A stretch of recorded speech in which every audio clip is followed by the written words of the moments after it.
daripada kedua bapak yang lainnya, Bapak Sumardi dan Bapak Sani. Bapak Sani hanya golongan 1 kalau saya tidak salah Pak. 1 ya, kalau Bapak Sumardi ini di sini 1A, Bapak kami 1C kalau nggak salah saya. Pada waktu itu Bapak kami diberikan kepercayaan sebagai kuasa manajer di unit hiburan Bioskop Ria Brastagi Pak pada waktu itu, bukan manajer.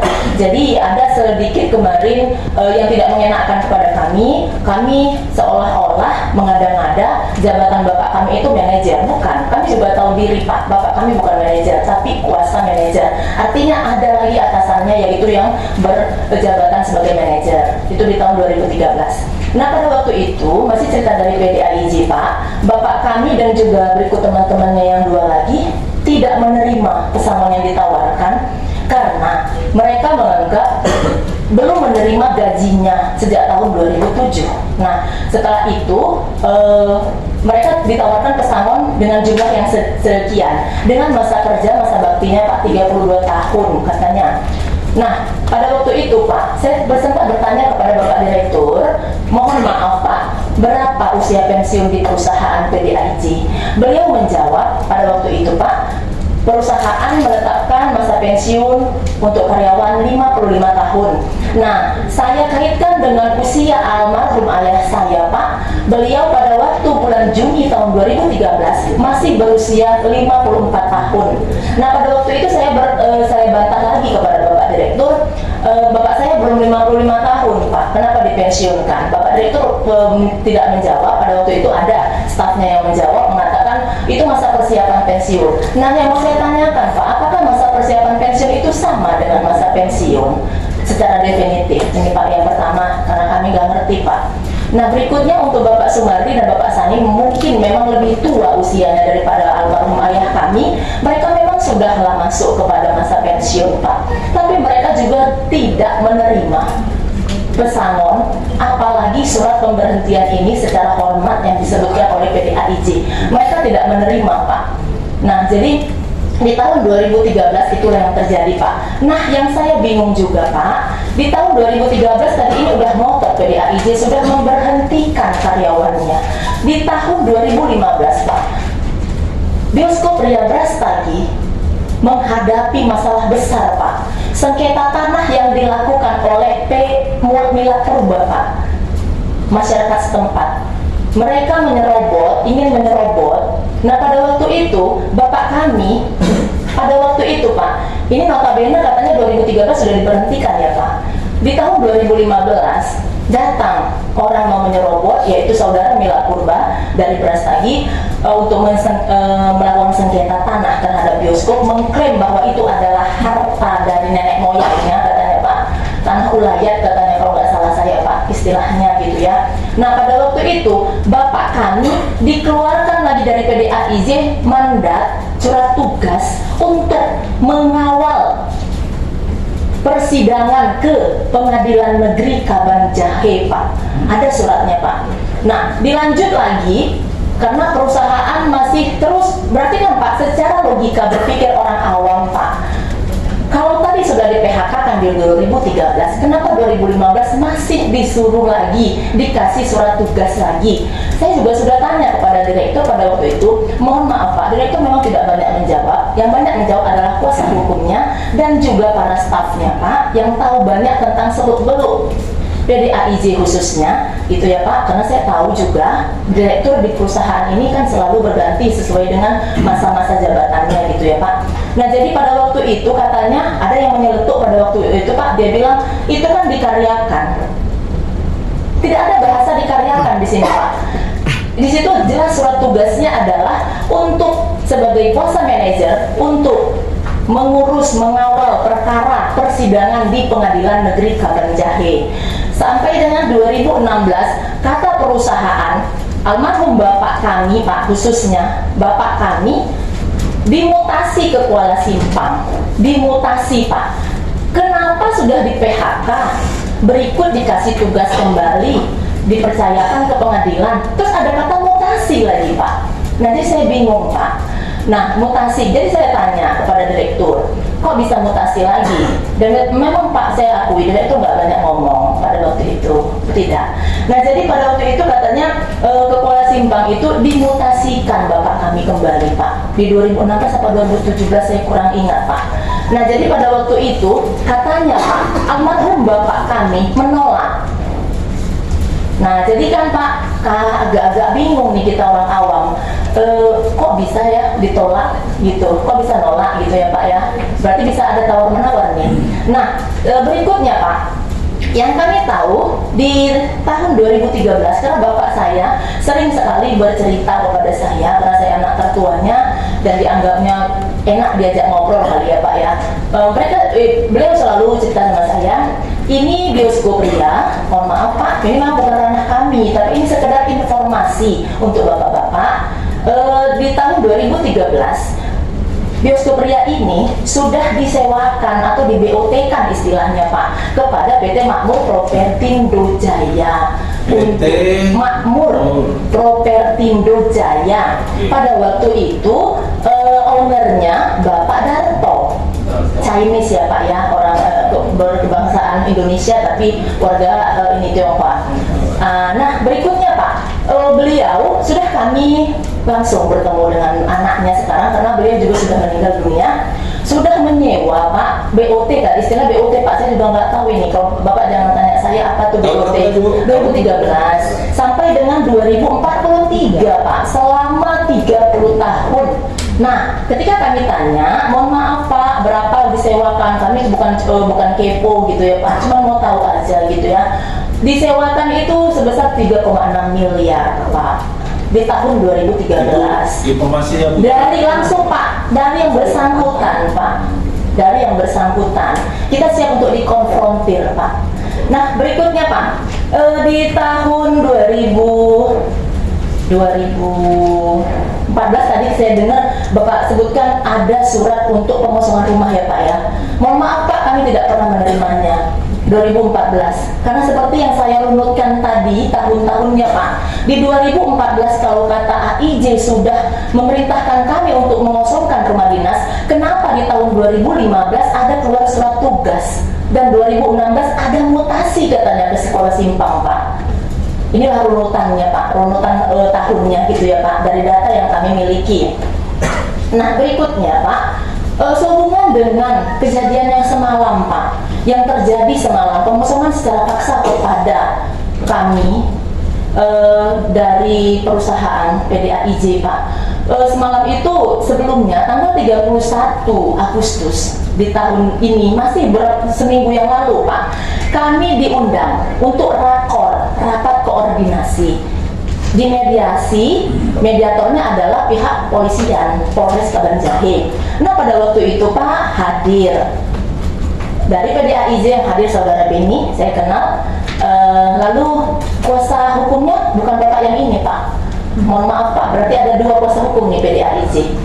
Yang kemarin di Polres bukan Bapak Muhammad apa tadi Iqbal ya Pak ya, Bapak Muhammad Iqbal Sinaga, bukan Bapak ini Pak. Yang datang kemarin ke Polres Kabanjahe pada waktu kami rapor, yang mendampingi saudara Beni bukan Bapak Iqbal Sinaga. Ini Pak yang makanya tadi saya bingung kok ganti ya pengacaranya gitu ya Pak ya. tahu berapa namanya? Aduh, ada ingat namanya? Izin mungkin di sini tertera dari kuasa hukumnya itu ada 4 orang. Betul. Saya ada satu. Iya Pak. Kita tim. Boleh Pak. Benar Pak, Pak dari pimpinan satu lagi Pak. Karena namanya saya lagi Pak. Oh. Ya makanya kita tim apa namanya. Boleh ya Pak ya. Ya kan saya nggak tahu Pak. Kan bagusan nanya ya Pak ya. Daripada bingung Pak, tersesat nanti kan gitu ya Pak. Nah, jadi ada 4. Kalau kami Pak cuma sanggup 1 aja gitu ya Pak ya. Kalau PDAIJ berarti bisa 4 pakai pengacara. Nah, nggak masalah. Nah, berikutnya Pak, pada waktu kalau istilah dalam bahasa Karo itu ada istilah purpursage Pak. Purpursage itu maksudnya kita musyawarah untuk mufakat untuk mencapai suatu kesepakatan untuk mencari, kalau bahasa kita Pak, win-win solution lah gitu ya. Nah, pada waktu itu kami juga jumpakan Pak, dipertemukan kembali dengan penyewa lagi katanya, istilahnya pengembang lah ya Pak, pengembang. Berarti pengembang yang kedua nih. Pengembang yang pertama kami tahu itu Bentar Bu. Pak PRS. Oke,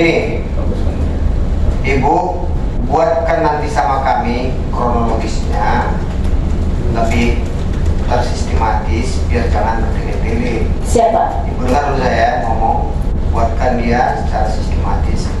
Nantinya biar lebih gampang kami lihat pada waktu seperti ini bikin laporan. Nanti kan kalau nanti Bu membaca situ nanti 2-3 jam, nanti saya sayangkan nanti tidak ada yang mendengarkan.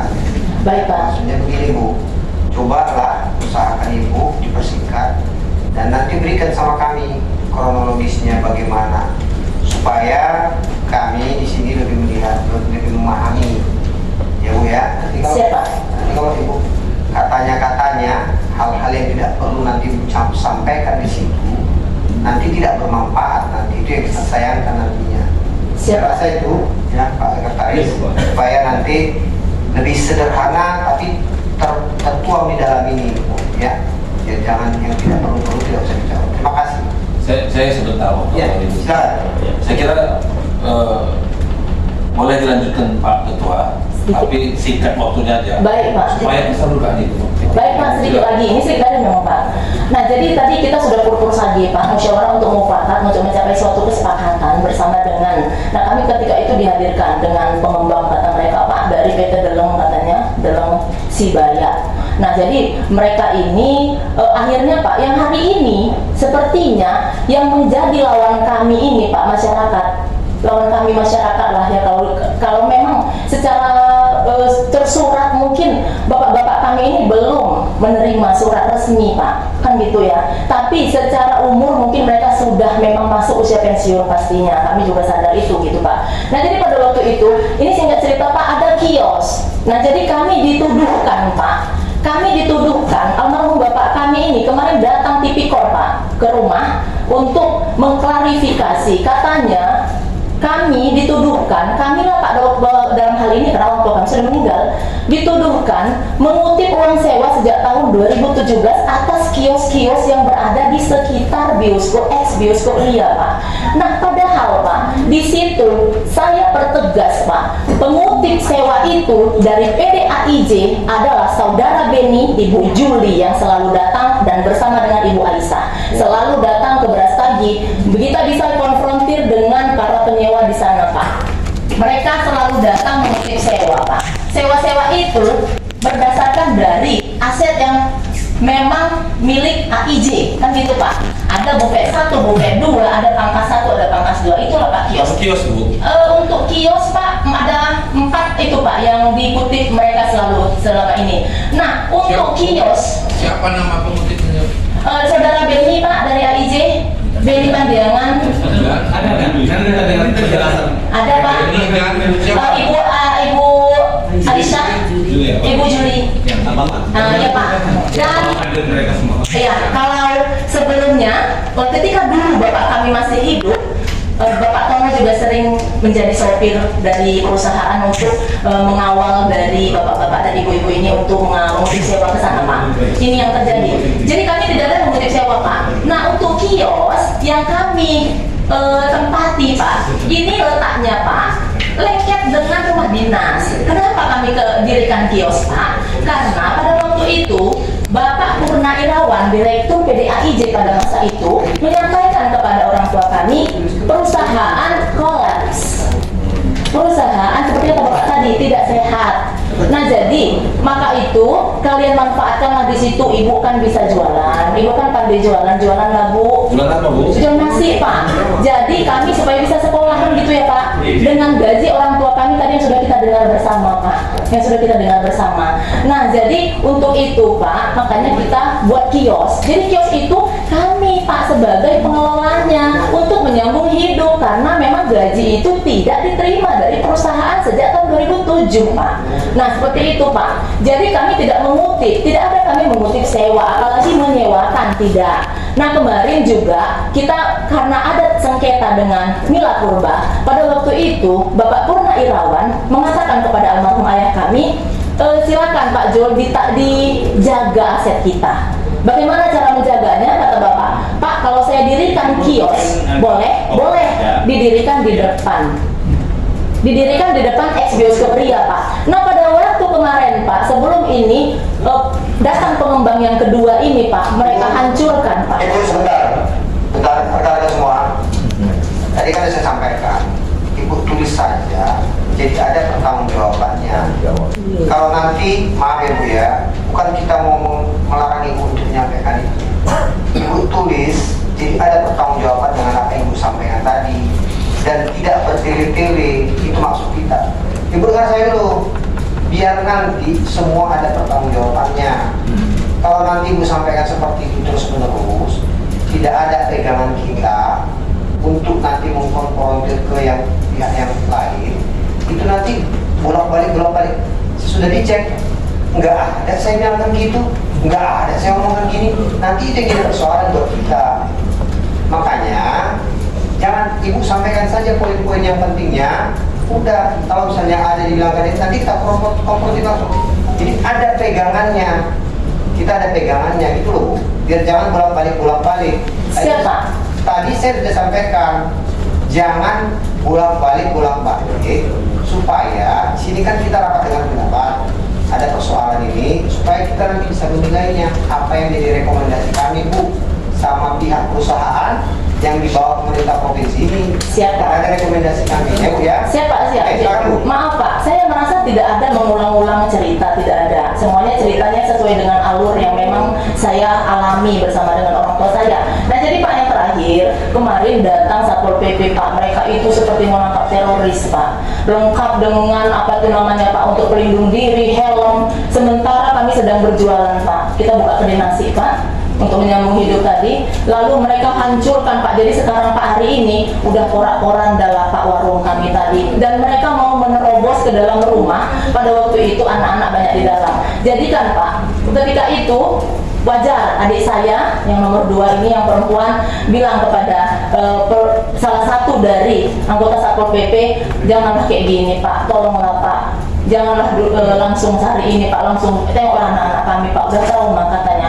Akhirnya entah apalah Pak alasannya, mereka seperti kesetanan Pak, membabi buta kami Pak, seperti kami teroris, seperti itu Pak. Mereka mengatakan kami sudah bolak-balik diingatkan, katanya gitu. Nah jadi yang perlu saya pertegas hari ini Pak, kami bukan menguasai, apalagi harta negara Pak. Tidak, kami hanya menuntut hak-hak orang tua kami sepatutnya secara hukum Pak. Tidak ada, kami tahu nggak punya hak untuk itu. Jadi izin Pak Ketua, mohon maaf saya, tapi saya ucapkan juga apresiasi dan terima kasih yang luar biasa kepada pimpinan rapat hari ini yang sudah menerima kami, sudah mendengarkan kami. Sudah lama kami ingin seperti ini, hanya saja mungkin baru hari ini Allah mempertemukan kita supaya kami bisa meluapkan Pak isi hati kami yang sesungguhnya. Tapi pengalaman semalam Pak meninggalkan trauma yang sangat mendalam bagi anak-anak kami Pak. Anak-anak kami, Bapak bayangkan luar biasa. Bapak tahu Pak, semalam ada 200 orang saya rasa ada itu Pak semalam yang mau mengusir kami Pak, mengosongkan rumah dinas itu Pak. Ya Allah ya Robbi, aduh kami